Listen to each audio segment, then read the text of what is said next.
It's not a tough out today. Excuse me, not an easy out.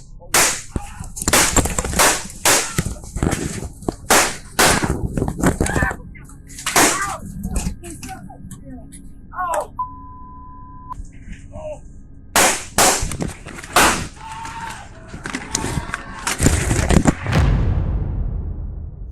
Those horrifying sounds you hear are actually gunshots recorded live at an online gaming event as a deranged killer took out his opponents after losing a game.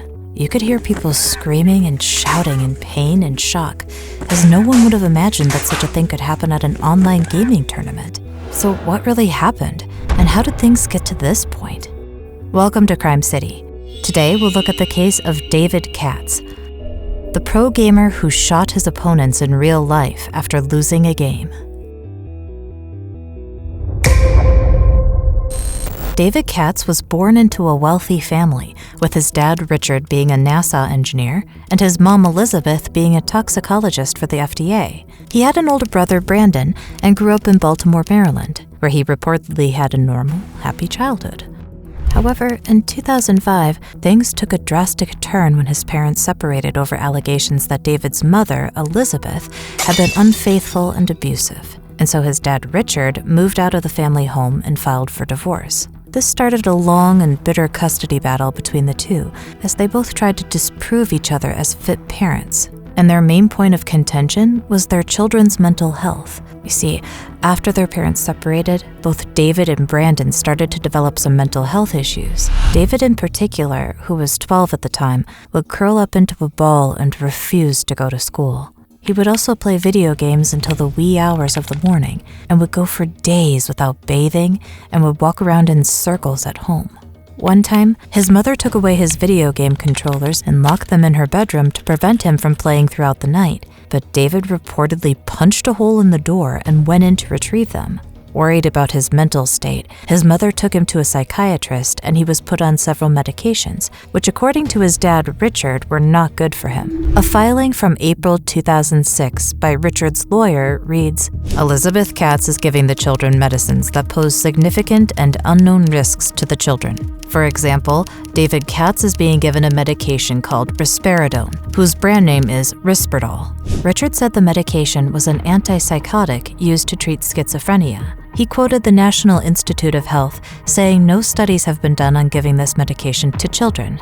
Richard Katz has seen no evidence whatsoever of schizophrenia in David Katz. David seems well aware of his reality at all time. Indeed, Elizabeth Katz provides no evidence whatever showing that either child is suffering from schizophrenia. Richard alleged that his ex-wife had an obsession of using mental health professionals, and in particular, psychiatric drugs to perform the work that parents should naturally do. He also described an incident where David was apparently handcuffed by police after locking himself in his mother's car in an attempt to avoid going to a mental health appointment with her.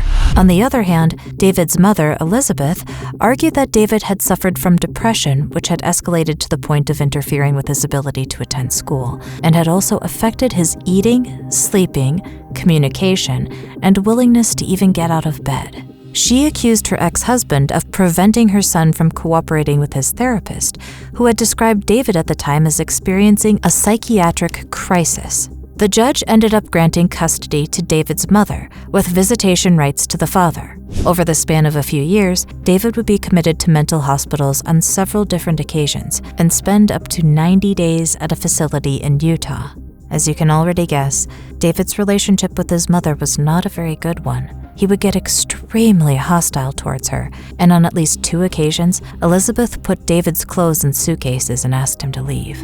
When David turned 16, he sought to live with his dad, even writing a scathing letter to a judge expressing his hatred for his mother. "Dear Judge, today is my birthday and I'm turning 16 years old. I live with my mom, but I've been wanting to live with my dad. My mom is pretty crazy. She's called the police on me about 20 times for pretty much nothing, like coming home a little late or something, and starts yelling at me and poking me and doesn't leave me alone, and always takes my stuff because she feels like it. She has twice sent me to mental hospitals and once to a wilderness therapy program for no significant reason. I can never talk to her because I hate her more than anything in the world. Sincerely, David Katz." Finally, David got what he wished for, to live with his dad and be free of his mother. He no longer had to attend any of those tedious therapy sessions or take any of the medication that only made him feel worse. He was free and he liked it, but all this would come at a very high cost. And tragically, he would not be the only one that pays.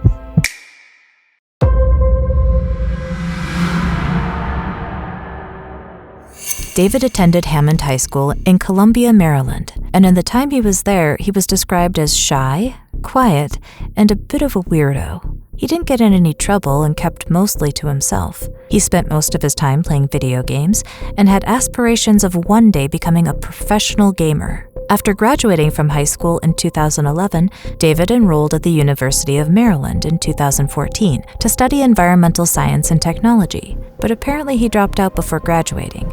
David's passion for video games continued throughout the years, and he became pretty good at one game in particular, EA Sports Madden NFL, an American football video game named after Pro Football Hall of Fame coach and commentator John Madden. Using the gamer tags bread or sliced bread, David would regularly compete in big money tournaments and even face off against real-life NFL stars. You are not going to see much emotion from our guy, Brett. This dude is a man David Katz keeps to himself. He's a man of business. He's not here for the experience and to go out, this, that, and the third. He's not here to make friends. He's all business, he's focused, and to even get him to open up to talk to you about anything, it's like pulling teeth, man. In February 2017, David won the Madden 17 Bills Club Championship in Buffalo, New York, and got a cash prize of $10,000, but later lost in the quarterfinals in California. I don't think of myself as a 7 seed. I think personally I'm one of the better players. I like to let my game prove that. On the Madden competition circuit, David was known to barely speak to fellow gamers and sometimes exhibited an erratic playing style. But still, he seemed like a cool guy, so no one really thought that he would be capable of committing such a horrific crime. On Sunday, August 26, 2018, David had traveled to Florida to compete in the Madden NFL 19 Classic regional qualifying tournament, which was taking place at the Good Luck Have Fun video game room, located in the Jacksonville Landing shopping complex. The tournament was attended by about 130 to 150 participants and onlookers, and among them were two key players, Eli Clayton of California, who went by the name of True or True Boy, and Taylor Robertson of West Virginia, who used the name Spot Me Piz. At 22 years old, Eli was described as one of the top Madden NFL players in the world. He reportedly boasted a 40% win rate and had gotten over $50,000 in prize money. My name's Eli Clayton, aka True Boy, and I'm here to win the Madden Challenge. I took a break from Madden when I was 16 years old, and once I got to college and I realized I had some free time, I realized that I was still pretty good at the game, and I thought like if I got back into the competitive scene, I would, make some noise and get to a live event like I did this year, and I made all 3 events, so I'm doing pretty well for my first year of competitive Madden. And True Boy strikes first. That's a big-time drive right there, right out the gate from True Boy. Taylor, or Spot Me Piz, was 27 years old and also an experienced gamer who had won a total of $80,500 in cash prizes. He was the winner of the previous season's Madden Classic tournament. Taylor, who is now married with a young son, said in a video that he started playing Madden when he was 10 years old, but had only played competitively over the past few years. My name is Taylor Robertson. My gamer tag is Spot Me Please, and I'm from Ballard, West Virginia. I've been playing Madden basically since I was 10 years old. Started playing competitively the past few years. David, Eli, and Taylor were to battle it out with the other players for the prize money and an opportunity to proceed to the next level. The game was streaming live on Twitch, and everything seemed to be going well. That is, until around 11:45 a.m., when David reportedly lost a game and was eliminated from the tournament. I beat him. I went to shake his hand and tell him good game, and he just looked at me. He didn't say anything. David left the venue for a few hours, but when he returned, the entire tourney was turned into a real-life horror movie.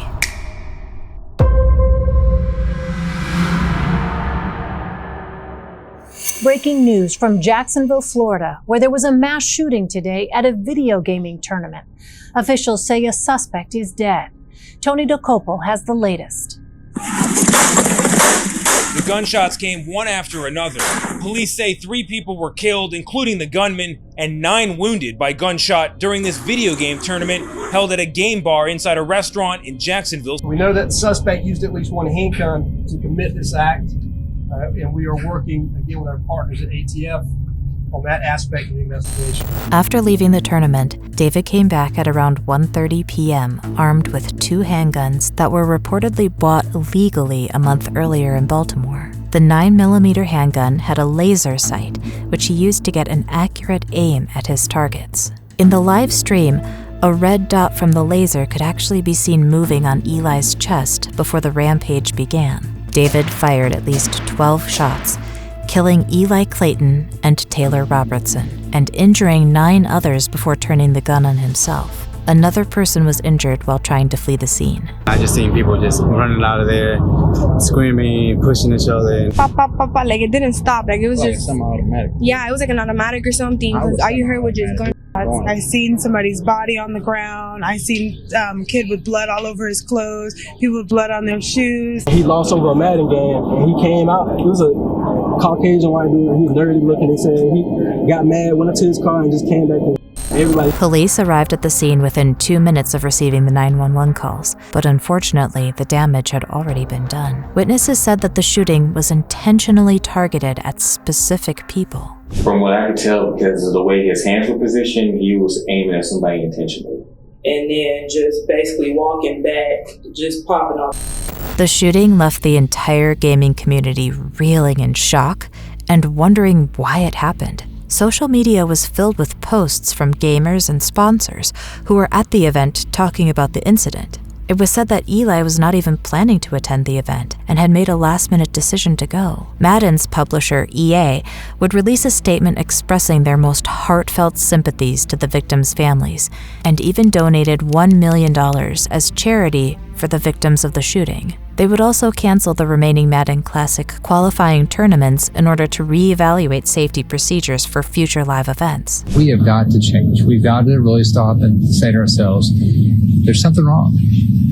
Why are young men willing to give up their life, or why don't they value somebody else's life? While the motive of the shooting was never officially established, many go by the assumption that David was just mad that he lost the game, and so he took it out on his fellow gamers. However, there are also some speculations that he was on a revenge mission because Eli Clayton had reportedly picked on him. Still, that does not explain why he also killed Taylor Robertson and shot at the other players. Whatever his reason was, it will never justify the damage and pain he caused his victims and their families. To this day, his parents, Richard and Elizabeth, have never commented about the shooting. Elijah's family wants you to know that he was a good man.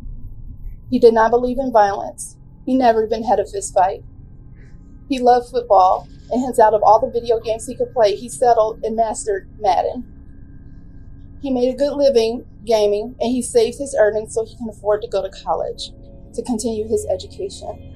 He's just really good at Madden and really smart, really good at pretty much everything he does. A good husband and father, and just hate to see that this has happened. And I say it's incredible this has happened so close to home. This is a truly tragic case, and I can't even begin to imagine the horror that these people went through just because one man could not take losing an online football game. What do you guys think? Let me know in the comments section, and don't forget to like and subscribe to Crime City for more videos.